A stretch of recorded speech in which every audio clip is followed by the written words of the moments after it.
हरे कृष्णा।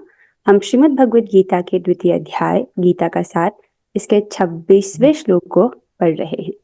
श्लोक डिस्कस करने से पहले एक बहुत महत्वपूर्ण चर्चा है। आइए पहले इस चर्चा को करते हैं। जैसे कल हम ये पढ़ रहे थे कि भगवान ने हमें 4 आदेश दिए हैं। भगवान चाहते हैं कि हम वो 4 आदेशों का पालन करें। लेट्स क्विकली रिवाइज वो 4 आदेश कौन से हैं। सदैव मेरा चिंतन करो, मेरे भक्त बनो, मुझे मेरी पूजा करो और मुझे नमस्कार करो। इस प्रकार तुम निश्चित रूप से मेरे पास आओगे क्योंकि तुम मेरे परम प्रिय मित्र हो। भगवान ऐसा वचन देते हैं, राइट, 18वें अध्याय में, और इसी बात को भगवान 9वें अध्याय में भी कहते हैं। तो अर्जुन एक बहुत इंपॉर्टेंट प्रश्न उठाते हैं। भगवान ने कहा ना कि सदैव मेरा चिंतन करो, राइट। अब सदैव हम भगवान का चिंतन कैसे कर सकते हैं?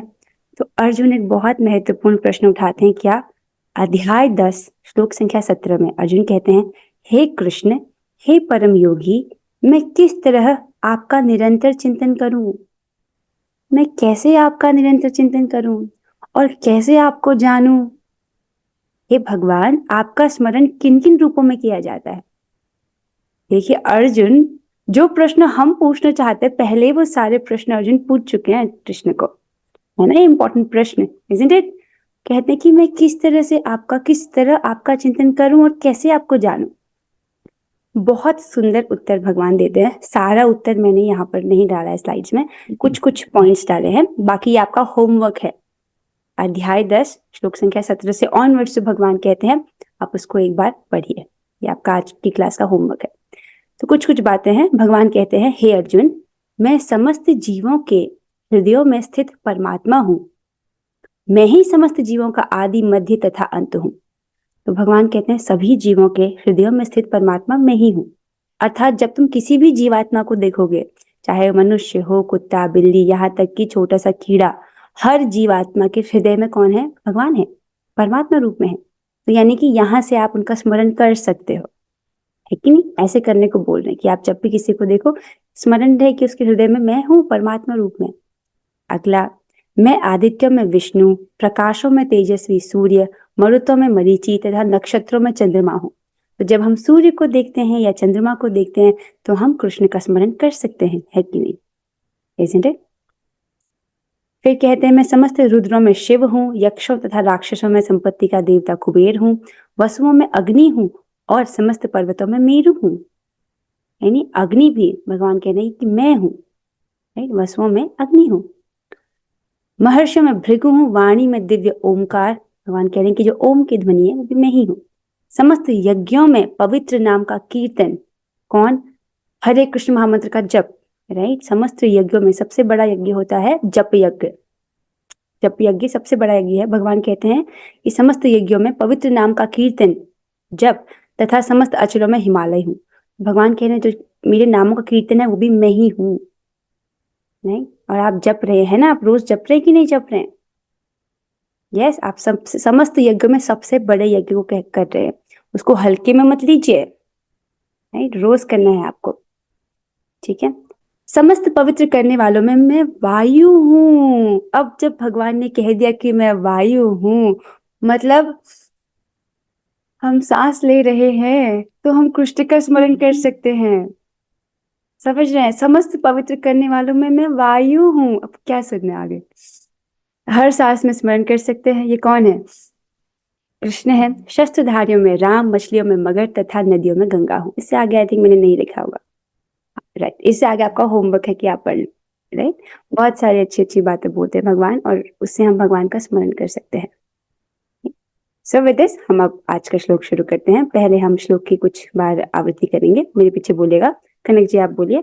अथ चैनम नित्य जातम, अथ चैनं नित्यजातं नित्यं वा मन्यसे मृतम, नित्यं वा मन्यसे मृतम् तथापि त्वं महाबाहो, तथापि त्वं महाभावो बाहो नैनं शोचितुमर्हसि। नैनं शोचितुमर्हसि। बहुत सुंदर, बहुत सुंदर। ठीक है, आभा जी आप कीजिए। अथ चैनम नित्य जातम, अथ चैनं नित्यजातं नित्यं वा मन्यसे मृतम, नित्यं वा मनसि मृतम् तथापि त्वं महाबाहो तथापि त्वं महाबाहो नैनं शोचितुमर्हसि। नैनं शोचितुमर्हसि। बहुत अच्छा किया बाजी। पूजा जी अब आप प्रयास कीजिए। अथ चैनं नित्यजातं अथ चैनं नित्यजातं नित्यं वा मन्यसे मृतम्। नित्यं वा मन्यसे मृतं तथापि त्वं महाबाहो तथापि त्वं महाबाहो नैनं शोचितुमर्हसि। नैनं शोचितुमर्हसि। बहुत सुंदर पूजा जी। स्वाति जी आप भी हो कॉल पर? हाँ जी। हाँ आप प्रयास कीजिए। अथ चैनं नित्यजातं अथ चैनं नित्यजातं नित्यं वा मन्यसे मृतम्। नित्यं वा मन्यसे मृतम् तथापि त्वं महाबाहो तथापि त्वं महाबाहो नैनं शोचितुमर्हसि। नैनं शोचितुमर्हसि। बहुत सुंदर स्वाति जी, बहुत अच्छा किया आपने। चलिए Thank you. इस श्लोक में भगवान क्या कह रहे हैं? अभी तक भगवान आत्मा के गुणों को बता रहे थे, लेकिन अब भगवान कह रहे हैं कि यदि तुम सोचते हो कि आत्मा अथवा जीवन का लक्षण सदा जन्म लेता है तथा सदा मरता है, तो भी हे महाबाहु तुम्हें तुम्हारे शोक करने का कोई कारण नहीं है। राइट? अभी तक भगवान आत्मा के अस्तित्व, आत्मा के गुणों के बारे में बता रहे थे। राइट? अब कहते हैं कि अगर तुम आत्मा के अस्तित्व को नहीं स्वीकार कर पा रहे हो, नहीं समझ पा रहे हो, तुम ये भी समझ रहे हो कि आत्मा बार बार जन्म लेता है और बार बार मरता है। राइट? क्योंकि व्यवहारिक दृष्टि में हम लोगों को जन्म लेते हुए देखते हैं, उनको मृत्यु को प्राप्त होते हुए देखते हैं। राइट? अगर तुम ऐसा भी समझ रहे हो तो हे महाबाहु तुम्हारे शोक करने का कोई कारण नहीं है। राइट? उनको शोक करने को मना कर रहे हैं। देखिए 2.11 से लेकर के भगवान यही समझा रहे हैं। पहले डांटा, फिर कहा शोक मत करो, अपना नियत कर्तव्य करो सुख दुख को सहन करते हुए। फिर भगवान ने आत्मा के गुणों के विषय में समझाया। अब बोल रहे हैं कि अगर तुम नहीं भी समझ रहे हो, अब तुम व्यवहारिक दृष्टि में जो लोग देखते हैं, लोगों को जन्म लेते हुए मरते हुए, ऐसा भी तुम अगर समझ रहे हो तो भी तुम शोक मत करो। राइट? और यहाँ पर भगवान ये जो महाबाहु शब्द यूज कर रहे हैं, ये व्यंग कर रहे हैं, कटाक्ष में कर रहे हैं। अर्थात क्या अर्थ है इसका? देखिए इस प्रकार का जो मत होता है, अगर तुम ये समझ रहे हो कि आत्मा का अस्तित्व नहीं है और आत्मा बार बार, ये जो लोग जो बार बार जन्म लेते हैं और मरते हैं, अगर ऐसा समझ रहे हो, इस प्रकार का मत जो होता है, अर्थात इस प्रकार का मत उन लोगों का होता है जो वेदों को नहीं मानते। राइट? ये सब बातें कौन सोचता है? जो वेदों को नहीं मान रहा, जो वेदों को नहीं पढ़ रहा। राइट? वो इस प्रकार सोचता है कि आत्मा नहीं है, हम लोगों का बस एक ही जीवन है, मृत्यु के बाद किसने देखा है? राइट? एक ही जीवन है और क्या कहते, जब तक हो तब तक खूब भोग करो। राइट? इस प्रकार का लोग, ये कौन से लोग हैं? जो वेद को नहीं मानते। राइट? लेकिन महाबाहु क्यों कह रहे भगवान? तुम महाबाहु हो अर्थात तुम बहुत महान क्षत्रिय हो। राइट? और क्षत्रिय अर्थात जो शास्त्र के नियम के अनुसार चलते हैं, वेदों में जो लिखा है, वेदों के नियमों के अनुसार चलना ही उनके लिए शोभनीय है। इसीलिए तुम्हारे लिए तुमको इतना नीच, ये जो निकृष्ट मत है उसको स्वीकार करने की जरूरत नहीं है। ये जो निकृष्ट मत है अर्थात वो लोग जो आत्मा को नहीं मान रहे हैं, जो वेदों को नहीं मानते हैं और ये सोचते हैं कि ये हमेशा जन्म लेता है, मरता है। राइट? तो ये बहुत निकृष्ट मत है। इसलिए है महाबाहो तुम्हारे शोक करने का कोई कारण नहीं है। बात समझ आई ये वाली? नहीं समझ आया। नहीं ठीक है समझ ठीक है, आया। मैं समझ आ जाएगा, ठीक है मैं समझ आ जाएगा। तो अभी ध्यान से सुनना। हाँ ठीक है, थोड़ी सी टफ पड़ सकती है। सदा से प्रभुपाद जी यहाँ पर कह रहे हैं, सदा से दार्शनिकों का एक ऐसा वर्ग चला आ रहा है जो बौद्धों के ही समान यह नहीं मानता कि शरीर के परे भी आत्मा का स्वतंत्र अस्तित्व है। ऐसा प्रतीत होता है कि जब भगवान कृष्ण ने भगवत गीता का उपदेश दिया तो ऐसे दार्शनिक विद्यमान थे और लोकायतिक तथा वैभाषिक नाम से जाने जाते थे। अब क्या बोला इसे समझिए। देखिए हमेशा से दार्शनिकों का अर्थात फिलोसोफर्स का कुछ ऐसा वर्ग है, एक ऐसा सेक्शन है जो ये नहीं मानता है कि शरीर के परे आत्मा भी कुछ है। जो आत्मा के अस्तित्व को नहीं मानता, समझ रहे हैं? तो वो सोचते हैं कि ये शरीर है, कि कुछ रासायनिकों से ये चेतना उत्पन्न हो जाती है और मृत्यु के साथ सब खत्म हो जाता है। ठीक है, तो अब इस प्रकार का मत प्रभुपाद जी समझा रहे हैं कि ये बौद्धों के समान ही ये मत है। जो बौद्ध है, बौद्ध धर्म को जो अपनाते हैं, उसमें भी वो भगवान को नहीं मानते उस मत में, राइट? उनका भी एक ऐसा वर्ग है जो शरीर के परे भी आत्मा का स्वतंत्र अस्तित्व उसको नहीं मानता, कि शरीर से परे आत्मा भी कुछ है, इस बात को नहीं मानता, राइट? अब इंटरेस्टिंग बात यह है कि भगवान बुद्ध तो 2500 वर्ष पहले आए ना, 2500 साल पहले आए, और भगवान कृष्ण 5000 साल पहले ये प्रकट लीला कर रहे हैं, राइट? तो ये तो बौद्ध बुद्धों की फिलॉसफी है, राइट? बौद्ध फिलॉसफी है। तो उस वक्त भी ऐसे लोग थे जो इस प्रकार की फिलॉसफी को समझ रहे थे कि आत्मा नहीं है, इस प्रकार की फिलॉसफी की आत्मा का कोई शरीर से अलग कोई अस्तित्व है, ये नहीं समझ रहे थे, राइट? ऐसे दार्शनिकों का मत, ऐसे लोगों को क्या बोला जाता है कि लोकायतिक तथा वैभाषिक नाम से जाने जाते थे। इस प्रकार के जो भ्रमपूर्णक जो फिलॉसफीज हैं तब भी रहती थी, राइट? ऐसे दार्शनिकों का क्या मत है? ऐसे दार्शनिकों का मत है कि जीवन के लक्षण भौतिक संयोग की एक परिपक्व अवस्था में ही घटित होते हैं। वो सोचते हैं कि किसी प्रकार से कुछ रसायन जो है वो आपस में एक पर्टिकुलर इक्वेशन में बैठते हैं कि उसमें चेतना आ जाती है, इस प्रकार का सोचते हैं, राइट? आत्मा के अस्तित्व को वो नहीं स्वीकार करते। आधुनिक भौतिक वैज्ञानी यानी आज के मॉडर्न साइंटिस्ट तथा भौतिकवादी दार्शनिक भी ऐसा ही सोचते हैं। जो मटेरियलिस्टिक फिलोसोफर्स हैं और जो आज के मॉडर्न साइंटिस्ट हैं वो भी ऐसा ही सोचते हैं। क्या कि आत्मा का अस्तित्व नहीं है? कुछ पर्टिकुलर केमिकल्स जब साथ में आ जाते हैं उनके घटन से चेतना उत्पन्न हो जाती है, वो ऐसा सोचते हैं, ऐसा उनके अनुसार है। उनके अनुसार अब और स्पष्ट किया जा रहा है, उनके अनुसार शरीर भौतिक तत्वों का संयोग है। वो सोचते हैं कि जो भौतिक तत्व है वो एक साथ आ गए और एक ऐसी अवस्था आती है, एक अवस्था ऐसी आती है जब भौतिक तथा रासायनिक तत्वों का संयोग से जीवन के लक्षण विकसित हो उठते हैं। समझ रहे हो? वो सोच रहे हैं कि जब ये भौतिक तत्व इनका संयोग होता है, एक ऐसी अवस्था आती है जब भौतिक तथा रासायनिक तत्वों का संयोग से जीवन का लक्षण अर्थात चेतना विकसित होती है, ऐसा वो सोचते हैं। ऐसे जीवन उनमें उत्पन्न हो गया, ऐसे सोचते हैं, राइट? नृतत्व विज्ञान इसी दर्शन पर आधारित है। जहां तक मैं समझ रही हूँ, तत्व विज्ञान जिसमें हम आत्मा पदार्थ के बारे में पढ़ते हैं, आत्मा पदार्थ परमात्मा इनके बारे में पढ़ते हैं, राइट? आत्मा पदार्थ और उनको कंट्रोल करने वाले परमात्मा। तो शायद ये मैं अपने अंदाजे से बोल रही हूँ, नृतत्व होगा इसका उल्टा, राइट? जिसमें हम आत्मा और परमात्मा के बारे में नहीं पढ़ रहे, बस पदार्थ के बारे में पढ़ रहे हैं। सो ये विज्ञान इसी दर्शन पर आधारित है जिसमें वो आत्मा की एग्जिस्टेंस को स्वीकार नहीं करते। संप्रति अनेक छद्म धर्म जिनका अमेरिका में प्रचार हो रहा है इसी दर्शन का पालन करते हैं और साथ ही शून्यवादी अभक्त बौद्धों का अनुसरण करते हैं। तो प्रभुपाद जी समझा रहे हैं कि अमेरिका में ऐसे बहुत सारे छद्म धर्म हैं। छद्म अर्थात छलावा, धर्म नहीं है, धर्म के नाम पर छलावा है। वो भी इस फिलॉसफी, इस प्रकार की फिलॉसफी को का अनुसरण करते हैं, उसको फॉलो करते हैं। अब यहाँ पर बताया जा रहा है शून्यवादी अभक्त बौद्ध, जो बौद्ध धर्म के लोग हैं वो भगवान की एग्जिस्टेंस को नहीं मानते, राइट? और उनको शून्यवादी कह रहे हैं। Let's discuss that thing. तो इंटरेस्टिंग बात ये है कि जो भगवान बुद्ध हैं वो कोई और नहीं, कृष्ण ही है, राइट? और वही आके उस बौद्ध के अवतार में वो भगवान के विषय में कुछ नहीं बोलते। वो बोलते कि मुझसे इस विषय में आप प्रश्न मत पूछिए, राइट?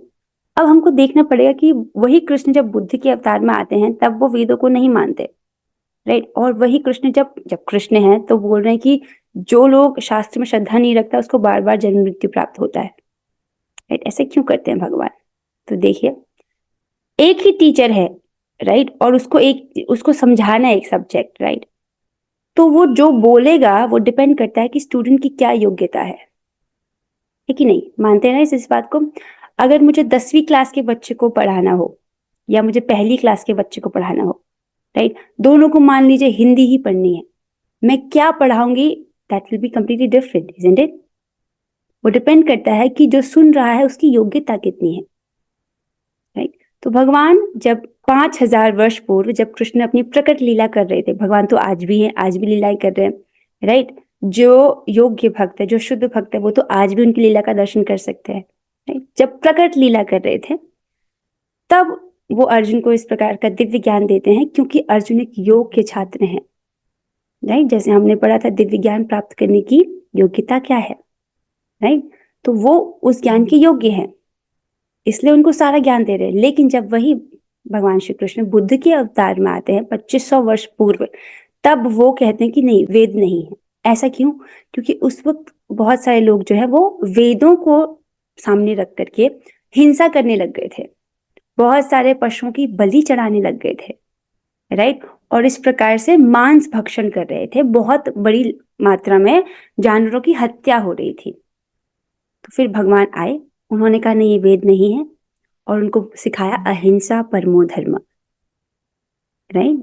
इस प्रकार से उन ताकि वो वेद को ना माने और अहिंसा के पथ पर चले। तो वो एकदम निगेटिव में चले गए थे, उनको शून्य तक लेके आए, जीरो में, तो उसको शून्यवाद कहते हैं, राइट। सो तो वही भगवान श्री कृष्ण है, और वो कहते हैं कि वेदों का पालन मत करो, ताकि ये जो लोग हैं वेदों का प्रमाण लेकर के बलि करने लग गए थे, बलि चढ़ाने लग गए थे, राइट। तो इसका भी जो है, इसमें क्या है, ये इनको अभक्त बोला गया क्योंकि भगवान को नहीं मानते, क्योंकि भगवान ने कहा, खुद ही कहा कि वेद को मत मानो। जब वेद ही नहीं मानेंगे तो भगवान है, ये तो वेद ही बताता है हमको, राइट। सो ये जो आधुनिक भौतिक वैज्ञानी हैं या मटेरियलिस्टिक जो फिलोसोफर्स है, वो भी इसी बात को मानते हैं क्या, कि आत्मा का अस्तित्व नहीं है, कुछ ऐसी रासायनिक तत्वों का ऐसा संयोग हुआ जिससे जीवन उत्पन्न हो गया, ऐसा समझते हैं, ठीक है। अब यदि अर्जुन को आत्मा का अस्तित्व में विश्वास नहीं था, राइट, आत्मा के अस्तित्व में विश्वास अगर अर्जुन को नहीं होता, जैसा कि वैभाषिक दर्शन में होता है, तो वैभाषिक दर्शन एक ऐसी फिलॉसफी है जिसमें आत्मा के अस्तित्व को नहीं माना जाता, राइट। अब देखो, चीजें किसी के मानने या ना मानने से नहीं होती, जो सत्य है वो सत्य है, isn't it? जैसे ये छत में से कोई अगर कूदेगा तो नीचे गिरेगा, चाहे छोटा बच्चा हो चाहे बड़ा हो, चाहे कोई माने या ना माने, राइट। उसी प्रकार मृत्यु सबको आती है, राइट, और उसके बाद पुनर्जन्म भी होता है, जिसको भगवान आगे स्पष्ट करेंगे। सो यहाँ पर दुर्जन तुष्ट न्याय से बता रहे भगवान आर्गुमेंट में बहुत तेज है, राइट। तो वो कह रहे कि अगर तुम ऐसा भी मान रहे हो, ये जो गलत फिलॉसफी है वैभाषिक दर्शन में कि आत्मा का अस्तित्व नहीं है, अगर तुम ऐसा भी मान रहे हो, राइट, कि जीवन जो है वो कुछ रासायनिक तत्व का संयोग है और उससे जीवन उत्पन्न हो गया, ऐसा भी मान रहे हो, तो भी शोक करने का कोई कारण नहीं है, ठीक है। कोई भी मानव थोड़े से रसायनों की क्षति के लिए शोक नहीं करता तथा अपना कर्तव्य पालन नहीं त्याग देता है, राइट। अगर तुम ये भी मान लो कि सब रसायनों का संयोग है और जीवन उत्पन्न हो गया, तो मृत्यु तो फिर रसायनों का ही लॉस है, राइट। तो फिर रसायनों के लॉस में, रसायन अर्थात केमिकल्स, राइट, उनके लॉस में तुमको शोक करने की क्या जरूरत है। दूसरी ओर आधुनिक विज्ञान, मॉडर्न साइंस तथा वैज्ञानिक अर्थात साइंटिस्ट युद्ध में शत्रु पर विजय प्राप्त करने के लिए न जाने कितने टन रसायन फूंक देते हैं। सत्य बात है, जब कोई युद्ध होता है तो बहुत सारे वेपन्स यूज कर लेते हैं, राइट, इजंट इट। और हाँ, कुछ इंटरेस्टिंग बात ये कि जैसे आपने पढ़ा होगा मंगलयान प्रोजेक्ट के बारे में, इजंट इट। तो मंगलयान में उसमें बहुत सारा पैसा लगा, तो राइट, हम लोग बहुत सारा टैक्स पे करते हैं और उसके बाद सरकार उसको इस प्रोजेक्ट में लगा देती है। अब उससे वो मंगलयान में जीवन है या नहीं है, उससे हमारा क्या लेना देना, उससे क्या होगा। भगवत गीता पढ़ लेनी चाहिए, राइट। इसके हिसाब से क्या है कि आत्मा सर्वव्यापी है, हर लोक में जीवन है, इजंट इट। बस बात खत्म। सूर्य लोक में भी जीवन है, लेकिन वहां के ग्रहों में जो लोग रहते हैं, जो जीवात्मा रहते हैं, उनका उसी प्रकार का शरीर होता है, राइट। ऊपर के लोकों में सूक्ष्म शरीर होता है, जैसे हमारा सूक्ष्म शरीर किससे बना है, मन, बुद्धि और अहंकार से, राइट। बुद्धि बहुत सूक्ष्म है, दिखाई नहीं देती है। ब्रह्मा जी का शरीर किससे बना है, बुद्धि तत्व से बना है, दिखाई नहीं देता है इन ग्रॉस आई से, राइट। सो उसी प्रकार ऊपर के लोगों में जो लोग रहते हैं वो उनका सूक्ष्म शरीर है। अब हम इतना प्रोजेक्ट करोड़ों करोड़ों रुपए खर्च करके ऊपर चेक कर रहे हैं, उससे क्या मिलेगा उसको, बहुत सारा, it's a waste of human energy and effort and money, right. तो कितने कितने टन जो है रसायन उसको फूंक देते हैं, तो जो बड़ा बड़ा रॉकेट बनाया जाता है उसको फूका नहीं जाता, ठीक है ना। कमिंग हियर, वैभाषिक दर्शन के अनुसार आत्मा शरीर के क्षय होते ही लुप्त हो जाता है। अब यहाँ पर आपको वैभाषिक दर्शन क्या होता है उसको थोड़ा समझाया जा रहा है। वैभाषिक दर्शन कोई सही फिलॉसफी नहीं है, गलत फिलॉसफी है। तो क्यों बताया जा रहा है कि भगवान कह रहे हैं कि अगर तुम लोग ऐसा भी मानते हो, कुछ कुछ ऐसे भी लोग हो सकते हैं जो इसको मान रहे हो, तो उसके अनुसार क्या होता है कि आत्मा शरीर के क्षय होते ही लुप्त हो जाता है। जब शरीर की मृत्यु हो गई तो वो ऐसा मानते हैं कि आत्मा भी खत्म हो गया, राइट।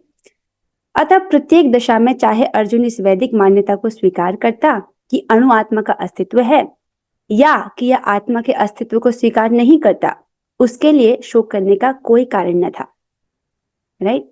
दोनों ही केस में पहले अगर अर्जुन आत्मा के अस्तित्व को स्वीकार करते हैं तो भगवान समझा चुके हैं कि अविनाशी है, अघुलनशील है, किसी शत्रु से काटा नहीं जा सकता, कभी नष्ट नहीं होती, तो आपको शोक नहीं करना चाहिए, राइट। वो समझा चुके हैं। अगर तुम मान रहे हो कि आत्मा का अस्तित्व नहीं है और इतना समझ लो कि आत्मा बार बार जन्म लेता है, मृत्यु लेता है, तो भी तुम्हारे शोक करने का कोई कारण नहीं है। क्यों? क्योंकि तुमको ये डर है ना कि तुम अपने गुरुजनों को मारोगे, तुमको पाप लगेगा, तुम्हारा परलोक खराब होगा, राइट। परलोक कौन जाता है? परलोक तो आत्मा जाएगी ना, शरीर तो यहीं छूट जाएगा। जब तुम आत्मा के अस्तित्व को नहीं समझ रहे हो, नहीं मान रहे हो, तो फिर पाप लगेगा ही नहीं। मतलब अब समझ रहे हो कि अगर तुम ऐसा भी समझ रहे हो कि आत्मा का अस्तित्व नहीं है, तो फिर पाप किसको लगेगा?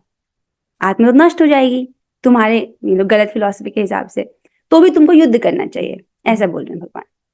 मैं समझा पाई इसको सही सही? मैं फिर से बोलूंगी कि ये चीजें मानने ना मानने से नहीं होती। जो चीजें सत्य है वो सत्य है, आत्मा है, राइट। और मृत्यु के बाद पुनर्जन्म होता है। Okay, these are the facts. यहाँ पर भगवान दुर्जन तुष्ट न्याय से समझा रहे हैं कि अगर तुम गलत भी समझ रहे हो तो भी तुम्हारे शोक करने का कोई कारण नहीं है। ओके, दुर्जन तुष्ट न्याय अर्थात कि दुर्जन तुष्ट हो जाए इससे, राइट, उसकी बात को सामने रखा जाता है। इस सिद्धांत के अनुसार चूंकि पदार्थ से प्रत्येक क्षण असंख्य जीव उत्पन्न होते हैं और नष्ट होते रहते हैं, अतः ऐसी घटनाओं के लिए शोक करने की कोई आवश्यकता नहीं। अगर तुम आत्मा के अस्तित्व को नहीं मान रहे हो, मान रहे हो कि पदार्थ के संयोग से जीवन उत्पन्न हुआ है, तब तो फिर वो जीवन ऐसे उत्पन्न होते रहता है, नष्ट रहता है, तो फिर ऐसी चीजें होती रहती है, राइट। ये जन्म लेता है, मृत्यु होती रहती है, तो ऐसी घटनाओं के लिए आपको शोक नहीं करना चाहिए, ऐसे बोल रहे। यदि आत्मा का पुनर्जन्म नहीं होता तो अर्जुन को अपने पितामह तथा गुरु के वध करने के पाप फलों से डरने का कोई कारण न था, नहीं। अगर आत्मा का पुनर्जन्म नहीं हो रहा है तो कोई पाप फल से उसको डरने की जरूरत नहीं थी। किंतु साथ ही कृष्ण ने अर्जुन को व्यंग पूर्वक, देखो आ गया, व्यंग पूर्वक अर्थात मजाक में, व्यंग पूर्वक कटाक्ष करते हुए महाबाहु कहकर संबोधित किया। क्यों कहा? अब समझ लो, राइट।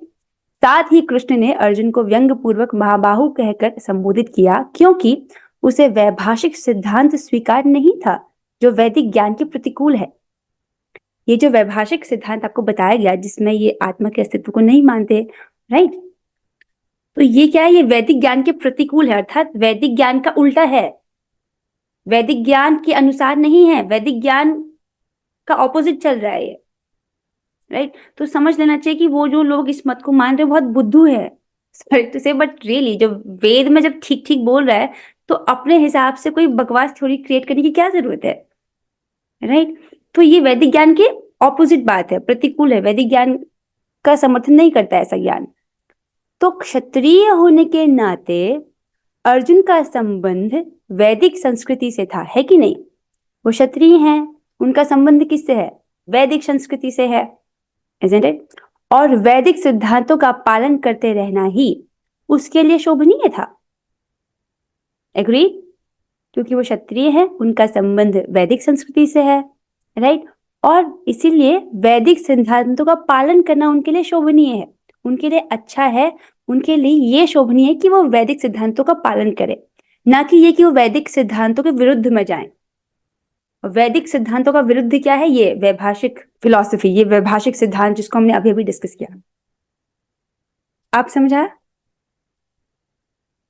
हाँ, आवाज जी को आ गया, कनक जी आपको आया? आ गया, जस्ट समझ आ गया है मुझे, जस्ट समझ आ गया, राइट। हाँ कि जी, जो, हाँ, ये जो फिलॉसफी है ये वेदों के ऑपोजिट है, जी और वो तो क्षत्रिय है और आपको तो वेदों के अनुकूल ही चलना है ना, इसलिए जी इसलिए तुमको ये इस प्रकार के मत मानने की जरूरत नहीं है। अगर अगर ऐसा है भी तो भी शोक करने की कोई जरूरत नहीं है, हम्म। ऐसे, ठीक है। भगवान भी व्यंग पूर्वक बातें करते हैं, isn't it? ओके, अब आते प्रश्नोत्तर की तरफ। तो मैं देखती हूँ कि आप लोगों को कितना समझ आया हो। बाप स्वाति रे, जी, पूजा जी को भी समझ अच्छा हुआ आया। मैं सो जा। It's okay, it's okay. कौन सा आपको पढ़ा, मैं आपको नंबर दे रही हूँ। It's okay to try I am just and let's see kidding. कितने समझ आया। ठीक है, कोई बात नहीं, थोड़े टफ क्वेश्चंस लग सकते हैं क्योंकि बड़े बड़े शब्द है ना। एक्चुअली ये टफ इसलिए है क्योंकि एक रॉन्ग फिलोसफी है। जब कोई जी। सही सही सिद्धांत समझ रहे तो आसानी से आ जाती है। मुझे भी ये जो गलत फिलोसफी है ना, इनको समझने में मेरे को लिए ज्यादा मुश्किल हो जाता है। आगे, अच्छा, क्वेश्चन आंसर डिस्कस करते हैं। आधुनिक भौतिक विज्ञानी तथा भौतिकवादी दार्शनिक एवं अनेक छद्म धर्मों का आत्मा के संबंध में क्या मत है? मतलब ये जो गलत सिद्धांत है वो क्या सिद्धांत है, वो पूछ रहे हैं आपसे। वो ये है कि हमारा शरीर हमें डिस्टिंग्विश नहीं करता है शरीर और आत्मा के बीच में। हम्म।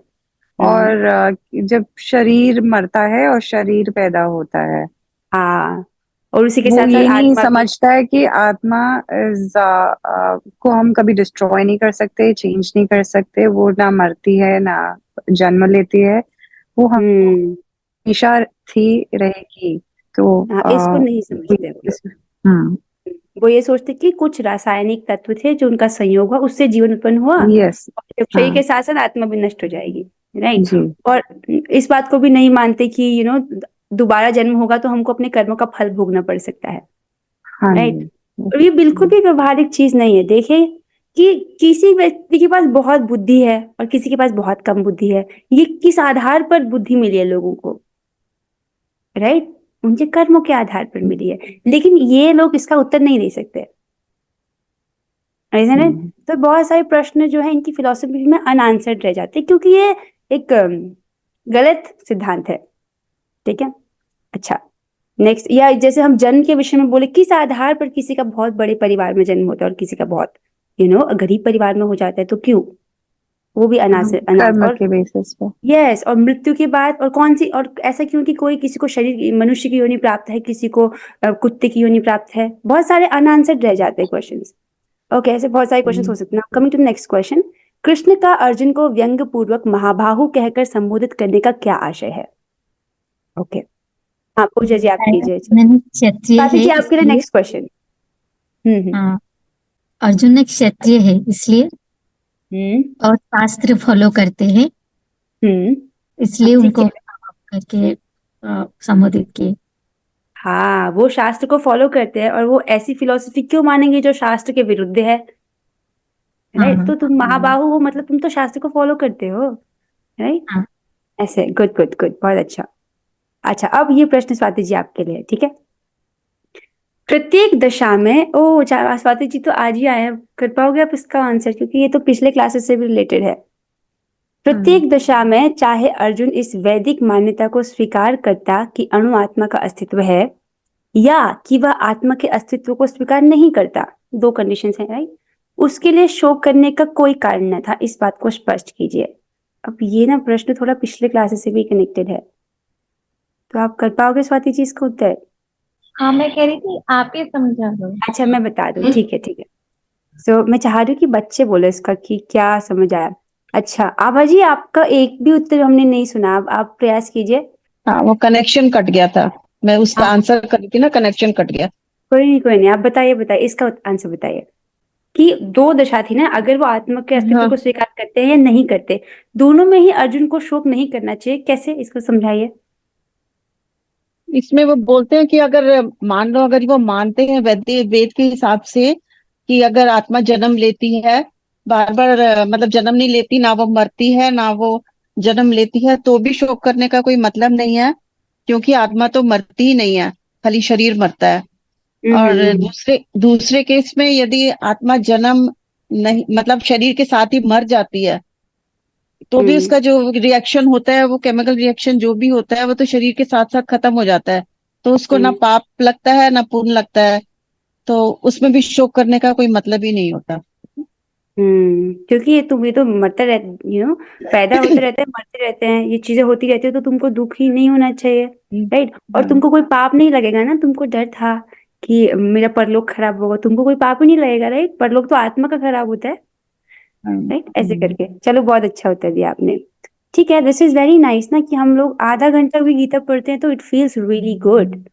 आप सभी को मैं कॉन्ग्रेचुलेट करना चाहती हूँ कि you are consistently coming, this is very good. आपका एक ऐसा दिव्य संस्कार बन रहा है जो कभी नष्ट नहीं हो सकता, राइट। और आप अपने लिए एक बहुत स्वर्णिम भविष्य का निर्माण कर रहे हो जिस भगवत गीता पढ़ने से। With this we are ending the class here. हम 3 बार हरे कृष्ण महामंत्र करते हैं। Let's do it together. Hare Krishna Krishna Krishna Krishna Hare Hare Ram Hare Ram Hare Ram Ram Ram Ram Ram Hare Hare Hare Hare Hare Hare Krishna Krishna Krishna Krishna Hare Hare Ram Hare Ram Ram Ram Hare Hare Hare Krishna Krishna Krishna Krishna Hare Hare Hare Ram Ram Hare हरे। श्रीमद् भगवद गीता की जय। श्रील प्रभुपाद की जय। और जय। श्री गुरु गौरंगा। जय। हरे कृष्णा।